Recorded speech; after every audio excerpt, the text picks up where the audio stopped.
ভাই ভদ্রলোক একটা লোক এতবার ফোন দেয় কন্ত মানে কি তোমার কাছে আমার এখন ভদ্রতা শিখতে হবে? তোমার কাছে আমার শিষ্টাচার শিখতে হবে? কয়দিন ধরে দেখতেছি তুমি ঠিক মতো অফিসে আসো না। মাসটা গেলে চলবা কেমন কইরা? এর মধ্যে শুনলাম তুমি নাকি আবার ক্লায়েন্টের সাথে খারাপ ব্যবহার করছো। আরে রাখেন, আপনার এই 2 টাকার চাকরি না করলে আমার কি ইচ্ছে? করো মানে কি? তুমি কি তাহলে কি করো? তুমি ব্যবসা করুন।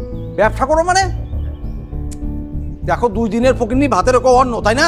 আরে ভাই আপনারা কি শুরু করলেন নিজেদের মধ্যে? থামেন না একটু, ঠান্ডা হন। এই আকালের সময় যা করবা ভাইবা চিন্তা করবা। আমি বারবার বলে দিচ্ছি কিন্তু এই কথাটা। সোহেল ভাই, আমি একটা কথা কই, ঠিক আছে? এই যে আপনার জ্ঞান আর আপনার এই যে টাকা 2 দিয়ে আমি নিয়ে এসেছি, এটা আপনি রাখেন। আপনি পড়া রাখেন রাখেন রাখেন রাখেন রাখেন এই যে 2 টাকা, তুমি সাক্ষী। আজকে আমরা পার্টি করব, খেলা ফাইনাল। সেটা ঠিক আছে বস। ঠিক আছে ঠিক আছে, ফাইনাল, একদম ফাইনাল। আপনি যাই কোন আর নাই কোন, বাস খালি কাম করলে উনি কি ব্যবসা করেন, আমি আমার কামে যাইতেছি। ঠিক আছে ঠিক আছে, দেখাবো। যাও। যাও না, পার্টিতে যাবে না?